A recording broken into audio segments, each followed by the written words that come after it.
Cement से भी कुछ क्वेश्चन है। सीमेंट के बाद हमारा एक डेडिकेटेड अलग से वीडियो है, डिस्क्रिप्शन में लिंक है, उसका डिटेल्स के लिए उसे जरूर देखें। सीमेंट में जो क्वेश्चन पूछे जाते हैं वो आपके इससे पहले तो रॉ मटेरियल से क्वेश्चन पूछे जाते हैं, ठीक है। सीमेंट का रॉ मटेरियल से, कि सीमेंट का जो रॉ मटेरियल होता है सभी को उम्मीद है पता ही होगा, लाइम, सिलिका, एलुमिना, इसको मैं चेंज कर लेता हूँ, lime, silica, alumina, iron oxide, magnesia, alkalis, sulphur trioxide, इन सब के बारे में डिटेल्स हमने बताया हुआ है, वो वीडियो जरूर देख लें।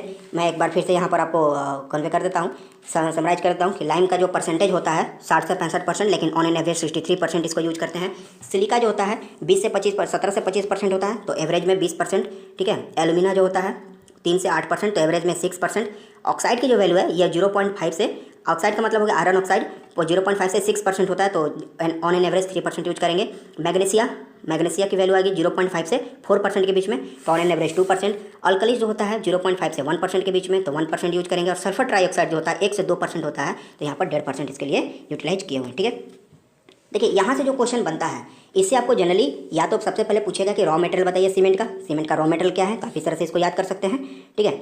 और उसके बाद पूछेगा कि लाइम, जैसे लाइम का कंट्रोल किस पर होता है, लाइम अगर बढ़ा देंगे तो क्या होगा, लाइम अगर घटा देंगे तो क्या होगा, तो इस चीज़ से क्वेश्चन पूछेगा। सिलिका किसके लिए रिस्पॉन्सिबल होता है, एलुमिना किसके लिए रिस्पॉन्सिबल होता है, तो ये सब चीज़ें आपको जाननी पड़ेगी। लाइम जो होता है रिस्पॉन्सिबल होता है स्ट्रेंथ और हार्डनेस के लिए, ठीक है। स्ट्रेंथ और हार्डनेस के लिए ये ज़्यादा होने पर सीमेंट को अनसाउंड बना देता है। अनसाउंड होने का मतलब है कि सीमेंट जमने के बाद उसके वॉल्यूम में चेंजेज आते हैं, और ज़्यादा चेंजेज आएंगे तो हमारा क्रैक्स देखने को मिलेगा, और क्रैक्स मिलेगा तो फिर वो हमारा जो स्ट्रक्चर होगा वो सूटेबल नहीं होगा। तो इसलिए लाइम को 65% से ज़्यादा नहीं रखना है, तो इसके लिए रिस्पॉन्सिबल होता है स्ट्रेंथ और साउंडनेस के लिए, ठीक है। और अगर सीमेंट में लाइम की मात्रा घटा देंगे तब क्या होगा, इसका स्ट्रेंथ और सेटिंग टाइम दोनों ही डिक्रीज कर जाएगा, ठीक है। नेक्स्ट है सिलिका जो होता है ये आपको स्ट्रेंथ के लिए रिस्पॉन्सिबल होता है, और ज़्यादा अगर कर देंगे सिलिका को तो सेटिंग टाइम जो होगा इसका वो स्लो कर देगा। नेक्स्ट है एलुमिना जो होता है क्विक सेटिंग के लिए रिस्पॉन्सिबल होता है, और अगर ज़्यादा हो जाए क्वांटिटी में तो ये स्ट्रेंथ को कम कर सकता है। आयरन ऑक्साइड अगर ज़्यादा हो जाए तो भी स्ट्रेंथ को कम कर देगा, लेकिन ये रिस्पॉन्सिबल होता है कलर और fusion of different ingredients act की तरह, ये फ्लक्स की तरह ये एक्ट करता है। मैग्नीशिया जो है क्रैक्स इन मोटार, अनसाउंडनेस के लिए भी रिस्पॉन्सिबल होता है, अगर ज़्यादा हो जाए तो सीमेंट को अनसाउंड कर देगा। कलर और हार्डनेस दोनों के लिए रिस्पॉन्सिबल होता है। अल्कलीज रेसिड्यू के फॉर्म में होता है, एफ्लोरेसेंस और क्रैक्स ये कर देगा जब ये क्वांटिटी में एक्सेस हो जाए अपने क्वांटिटी से। और जो सल्फर ट्राईऑक्साइड है, नेक्स्ट हमारा सल्फर ट्राईऑक्साइड, ये अनसाउंडनेस के लिए मोर रिस्पॉन्सिबल होता है, तो ध्यान रखना है कि 1.5% से ज़्यादा सल्फर नहीं होना चाहिए, नहीं तो सीमेंट को अनसाउंड कर देता है, ठीक है। तो इससे थे रिलेटेड ये चीज़ें। एक बात और कि स्ट्रेंथ के लिए रिस्पॉन्सिबल लाइम एंड सिलिका दोनों होता है, क्विक सेटिंग के लिए एलुमिना होता है, तो इस चीज़ को आप याद रखेंगे, यहाँ से क्वेश्चन आपको पूछे जा सकते हैं, ठीक है। नेक्स्ट है टाइप ऑफ सीमेंट के कितने तरह के टाइप हैं। देखिए सीमेंट के तो बहुत सारे टाइप्स होते हैं, आपको जनरली 5 से 6 टाइप्स उसको याद रखने हैं, और वही 5 से 6 टाइप्स जो इंपॉर्टेंट है आपसे पूछे जाते हैं, और उसका वर्क पूछा जाता है कि किस सीमेंट का क्या यूज है। जैसे ओपीसी है, ओपीसी के लिए क्या यूज होता है, तो जनरली जो नॉर्मल कंस्ट्रक्शन होता है उसके लिए यूज करते हैं हमारा ओपीसी का मतलब हो गया ऑर्डिनरी पोर्टलैंड सीमेंट, ठीक है। ओपीसी का मतलब है ऑर्डिनरी पोर्टलैंड सीमेंट, और ये नॉर्मल यूज में आते हैं। पीपीसी जो होता है, पीपीसी पोज़ोलाना पोर्टलैंड सीमेंट, ये मास कंक्रीटिंग के लिए यूज होगा, लेकिन सारा कुछ हमारा ये नॉर्मल के लिए रहेगा। अगर मास कंक्रीटिंग है, ज़्यादा बड़े पैमाने पर अगर कंक्रीटिंग करना है तो उसमें पीपीसी का यूज करेंगे। नेक्स्ट है आरएससी का मतलब हो गया रैपिड हार्डनिंग सीमेंट। ये रैपिड हार्डनिंग सीमेंट जो होता है ये अर्ली स्ट्रेंथ देता है। अर्ली स्ट्रेंथ यानी कि जहाँ पर आपको रिपेयर करना है रोड रिपेयर है, जैसे कि हमें जल्दी ही स्ट्रेंथ चाहिए, रोड के आवागमन को प्रभावित ज़्यादा देर तक नहीं कर सकते हैं, तो हमें जल्दी स्ट्रेंथ वहाँ पर चाहिए होता है, तो उस चीज़ में इसका हम लोग यूटिलाइज कर सकते हैं रैपिड हार्डनिंग सीमेंट का, ठीक है। नेक्स्ट है extra RSC, extra rapid hardening cement, मतलब ये जो होता है ये रैपिड हार्डनिंग से भी ज़्यादा हमें जल्दी स्ट्रेंथ प्रोवाइड कर देता है, क्योंकि इसमें 2% CaCl2 मिलाए रहते हैं। कैल्शियम क्लोराइड यहाँ पे जो रहते हैं 2% एक्स्ट्रा मिलाए रहते हैं, जिसकी वजह से इसकी जो सेटिंग टाइम होती है वो हमारी जल्दी ही सेटिंग टाइम से सीमेंट जल्दी जमने लगता है, बहुत कम होती है। मैक्सिमम 20 मिनट चाहिए इसको मिक्स ट्रांसपोर्ट प्लेस होने के लिए और कम्पैक्ट एंड फिनिशिंग के लिए, ठीक है। तो एक्स्ट्रा जो रैपिड हार्डनिंग है इसको बहुत जल्दी इसको हमें काम करना होता है, नहीं तो ये तुरंत जमना शुरू कर देता है। सोचिए 20 मिनट में उसको मिलाना भी है, ट्रांसपोर्ट भी करना है, प्लेस भी करना है, कम्पैक्शन भी करना है और फिनिशिंग भी करना है, तो सारा कुछ इसके लिए यूज होता है, ठीक है। तो रिपेयर इन कोल्ड वेदर, यानी कि जैसे कि अगर मौसम ठंडा है तो उस समय इसका हम लोग यूटिलाइज करते हैं कोल्ड वेदर में, ठीक है। तो उसके बाद है नेक्स्ट है हमारे पास sulphate resisting cement. Sulphate resisting cement में जो होता है इसके लिए जो यूज करते हैं सीवेज में, कनाल लाइनिंग में, कल्वर्ट ठीक है। इस सब में इसका यूज करेंगे कनाल लाइनिंग के लिए, सीवेज और सी वाटर के लिए, ठीक है, सल्फेट रेसिस्टिंग सीमेंट का। नेक्स्ट हमारा सुपर सल्फेटेड सीमेंट। इसके यहाँ पर कोई भी हम एडमिक्सचर का साथ में इसका यूज नहीं करते हैं सुपर सल्फेटेड सीमेंट में। नेक्स्ट हमारे पास में हाई एल्यूमिना सीमेंट।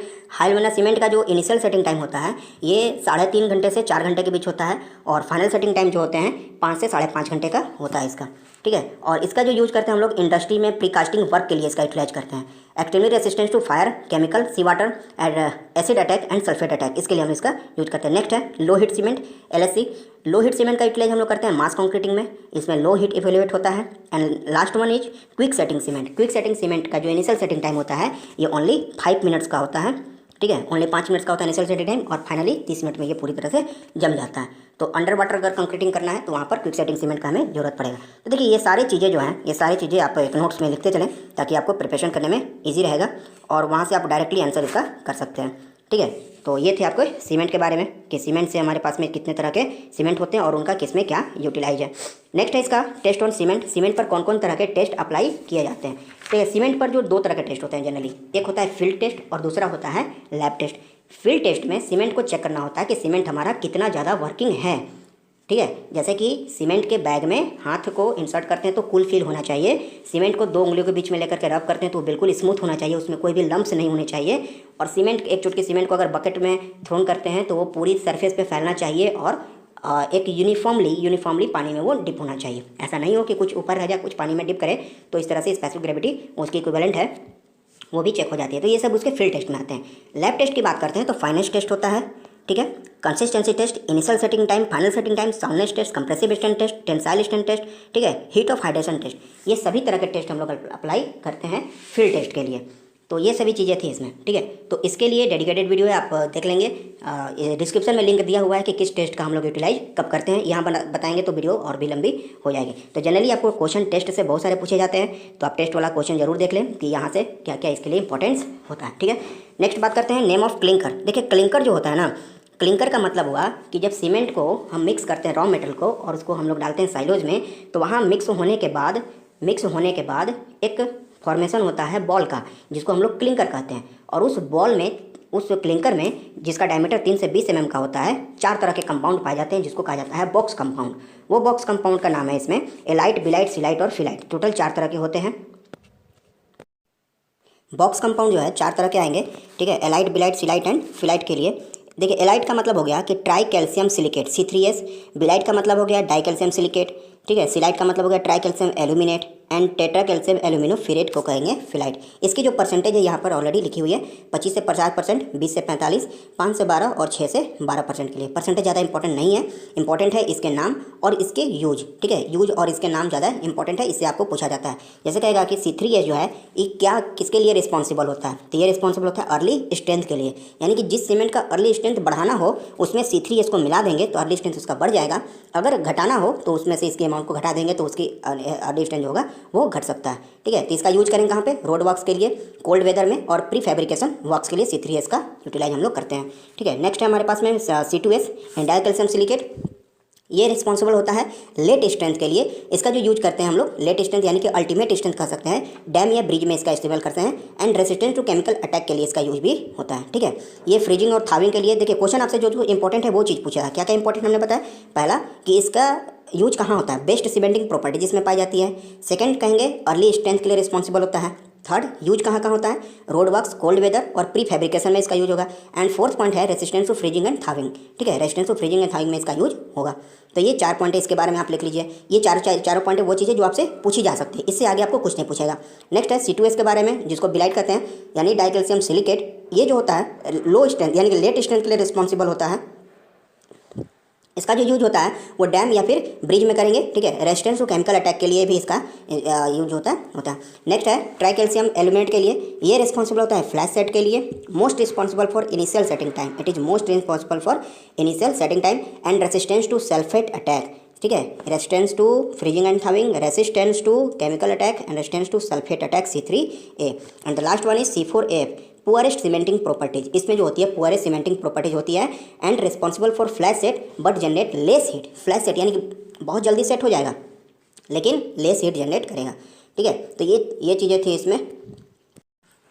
नेक्स्ट है कि क्लिंकर्स के बाद वाटर रिक्वायर्ड पर बैग ऑफ सीमेंट। एक बैग सीमेंट के लिए जनरली कितना वाटर का रिक्वायरमेंट होता है, तो 11.5 kg से लेकर के 19 kg के बीच में रिक्वायर्ड होता है वाटर इसका। ठीक है, तो इसका जो आपका है कि एक बैग सीमेंट में कितना पानी की आवश्यकता होगी, तो 11.5 kg टू 19 kg। देखिए बहुत बड़ा यहाँ पर ये गैप है, इसके बीच में जो भी ऑप्शंस होंगे 15 kg भी कहेंगे वो भी सही होगा, क्योंकि डिपेंडिंग अपॉन ग्रेड कौन सा आप यूज कर रहे हैं कंक्रीट बनाने के लिए सीमेंट के साथ में, या मोर्टार बना रहे हैं, किस ग्रेड का बना रहे हैं वो डिपेंड करता है। तो उसके लिए सारी चीज़ें इसके बीच में आ जाएंगी। ये गैप का मतलब यही है, इतना ज़्यादा ये गैप देने का मतलब यही है। ठीक है, M20 के लिए जनरली 19 kg वाटर लगता है, 20 kg भी लगता है और 18 kg भी लगता है, डिपेंडिंग अपॉन द जो भी आपका ग्रेड है। मैं बार बार कह रहा हूँ, ग्रेड जो भी बनाएंगे, अमाउंट जो भी आपका क्वांटिटी और जो रेशियो होगा वो सब पे डिपेंड करेगा। तो 11.5 kg से 19 kg के बीच में ये वैल्यू वेरी करता है। नेक्स्ट है एक बैग सीमेंट का वॉल्यूम कितना होगा, तो उसका वॉल्यूम जो होता है 35 लीटर के बराबर होता है। अगर मीटर क्यूब में बात करें तो 0.047347 मीटर क्यूब में होता है। 1 मीटर क्यूब बनाने में 1 मीटर क्यूब यानी कि 1 मीटर लेंथ में, विड्थ में और 1 मीटर हाइट में 1 मीटर क्यूब का अगर फॉर्मेशन करना है तो उसके लिए कितने बैग सीमेंट लगेंगे, तो उसके लिए 28.571 बैग सीमेंट लगेंगे। ठीक है, देखिए ये सब डाटा जो है बहुत इंपॉर्टेंट है, ये डाटा आपसे हमेशा पूछे जाते हैं। एंड नेक्स्ट है कि जिप्सम का इस्तेमाल सीमेंट में हम लोग किस लिए करते हैं, तो जिप्सम का काम होता है रिटार्डर यानी सेटिंग टाइम को ये बढ़ाता है, यानी सीमेंट को जल्दी सेट होने नहीं देता है। तो जहाँ भी सेटिंग टाइम को हमें बढ़ाना होगा जिप्सम का यूज करेंगे, घटाना होगा CaCl2 का यूज करेंगे। ठीक है, तो एक्सीलरेटर के फॉर्म में जो यूज होता है CaCl2 यानी कैल्शियम क्लोराइड, देखिए हमने उसका एग्जाम्पल भी यहाँ पर इंक्लूड कर रखा है। तो CaCl2 का यूज करेंगे एक्सीलरेटर के लिए, और जो रिटार्डर के लिए यूज करते हैं वो जिप्सम होता है। तो ये सब चीज़ें आपसे पूछी जाती हैं। फिर कहते हैं heat of hydration heat of hydration का क्या रेंज होगा, तो सबसे ज़्यादा होता है C3A के लिए, उसके बाद होगा C3S, फिर C4F, फिर सबसे कम होगा C2S का। हीट ऑफ हाइड्रेशन सबसे कम होता है C2S के लिए। रेट ऑफ हाइड्रेशन क्या होगा, तो सबसे ज़्यादा होगा C4AF में, सबसे कम होगा C2S में। यानी कि C2S ऐसा बॉक्स कंपाउंड है जिसका rate of hydration, heat of hydration दोनों ही क्या होता है, दोनों ही कम होता है। ठीक है, तो इसीलिए ये अल्टीमेट स्ट्रेंथ के लिए रिस्पॉन्सिबल होता है, और रेसिस्टेंस टू केमिकल अटैक। ठीक है, ये रिस्पॉन्सिबल होता है केमिकल अटैक के लिए, रेसिस्टेंस करता है, बचाता है उसे, और अल्टीमेट स्ट्रेंथ के लिए रिस्पॉन्सिबल होता है। ठीक है, नेक्स्ट है डेंसिटी ऑफ सीमेंट कितना होता है, तो 1440 किलोग्राम पर मीटर क्यूब होता है ये डेंसिटी ऑफ सीमेंट, याद रखेंगे। स्पेसिफिक ग्रेविटी कितना होता है सीमेंट का, 3.15 होता है। Compressive and tensile strength ratio of cement sand, देखिए कंप्रेसिव और टेंसाइल स्ट्रेंथ टेस्ट जब करना है, टेस्ट के बारे में हमने कहा था, यहाँ पर सारा इसमें टेस्ट है, इसमें इंक्लूडेड है compressive strength test and tensile strength test. इसके लिए जो आप मोटार बनाते हैं वो मोटार का रेशियो क्या होगा सीमेंट और सैंड का, तो वो होता है 1:3 के लिए। ठीक है, तो याद रखेंगे water cement ratio for complete hydration के लिए वाटर सीमेंट रेशियो कितना होना चाहिए, तो 0.35 से 0.45 के बीच में होना चाहिए कंप्लीट हाइड्रेशन के लिए। नेक्स्ट है cement becomes useless if absorbed moisture, cement कब यूजलेस हो जाता है, जब वो 5% से ज़्यादा मॉइस्चर को एब्जॉर्ब करेगा, तो सीमेंट हमारा क्या होगा, वो यूजलेस है, किसी काम का वो नहीं है, क्योंकि वो प्रॉपर स्ट्रेंथ नहीं दे पाएगा। तो सीमेंट में मॉइस्चर एब्जॉर्ब करने की जो कैपेसिटी होनी चाहिए वो 5% से कम होनी चाहिए, 5 से ज़्यादा नहीं होनी चाहिए। Most common alternative to cement in concrete, बहुत बार पूछा गया है ये, बहुत बार पूछा गया। देखिए जो क्वेश्चन, ये जो डाटा आपके सामने दिख रहा है, ये जो क्वेश्चन दिख रहा है, ये बहुत सारे इंटरव्यू से कलेक्ट किए हुए हैं। ठीक है, जानकारी इकट्ठा किए हुए हैं और सबको हमने कंबाइन करके दिया हुआ है। ऐसा कंटेंट आपको पूरे यूट्यूब पे कहीं नहीं मिलेगा। तो वीडियो को लाइक जरूर कर दें और दोस्तों के साथ शेयर करना ना भूलें। चैनल पर नए हैं तो चैनल को जरूर सब्सक्राइब कर दें। ठीक है, वीडियो बनाने में बहुत मेहनत लगती है फ्रेंड्स, तो आपका लाइक और सब्सक्राइब ही हमारा इसके लिए जो भी है, तो इसी यही हमें प्रोत्साहन देता है कि आगे भी वीडियो हम लोग बनाते रहें। ठीक है, तो चैनल पर नहीं तो जरूर सब्सक्राइब कर दें, क्योंकि बहुत ज़्यादा डाटा को इकट्ठा करना पड़ता है और थोड़ा सा टाइम भी लगा। लोगों का डिमांड था कि इस पर बनाए वीडियो, तो इसलिए थोड़ा सा टाइम भी लगे इसमें। ठीक है, तो बात करते हैं आगे कि सीमेंट के लिए, सीमेंट अगर 5% से ज़्यादा अगर मॉइस्चर एब्जॉर्ब कर रहा है तो वो हमारा यूजलेस हो जाता है। और सीमेंट के जगह पर अगर दूसरा कोई मटेरियल यूज करना है तो कौन सा मटेरियल होगा, वो असफाल्ट होगा। तो ये बेस्ट है common alternative at the place of cement को रिप्लेस करना हो तो एस्फाल्ट से कर सकते हैं। Addition of pozzolana to OPC increases, OPC में पोजोलाना हम ऐड करेंगे तो क्या इफेक्ट होगा, तो वो श्रिंकेज को बढ़ा देगा। ठीक है, पोजोलाना उसमें यूज करेंगे तो। नेक्स्ट है कैल्शियम क्लोराइड, देखिए हमने CaCl2 की बात की थी। कैल्शियम क्लोराइड किस तरह का काम करता है, एक्सीलरेटर का काम करता है। टेम्परेचर रेंज इन लीन, देखिए लीन इसका मतलब हो गया कि एक भट्टी होता है जिसमें सीमेंट को हम लोग बनाते हैं, रॉ मटेरियल को मिक्स करके इसी में डालते हैं, तो उसका जो टेम्परेचर होता है, प्री हीट पहले करेंगे 500 से 800 पे, उसके बाद आता है लिन्स में जिसका टेम्परेचर होता है 1300 से 1500 डिग्री सेंटीग्रेड। ठीक है, बहुत हाई टेम्परेचर होता है, यहाँ पर इसका हम लोग यूज करेंगे। उसके बाद कहता है गॉज मोटार किसका कॉम्बिनेशन होता है, तो सैंड और लाइम का जो कॉम्बिनेशन होता है उसको कहा जाता है गॉज मोटार। सीमेंट और सैंड का कॉम्बिनेशन को मोटार कहेंगे। ठीक है, सीमेंट मोटर। और जब गॉज मोटर की बात आएगी तो लाइम के साथ में जो अगर मोटर बनाते हैं, सैंड और लाइम मिल करके जो मोटर बनाया उसको कहेंगे गॉज मोटर। तो ये थे हमारे सीमेंट से रिलेटेड। इसके पहले हमने ब्रिक्स का डिस्कस किया।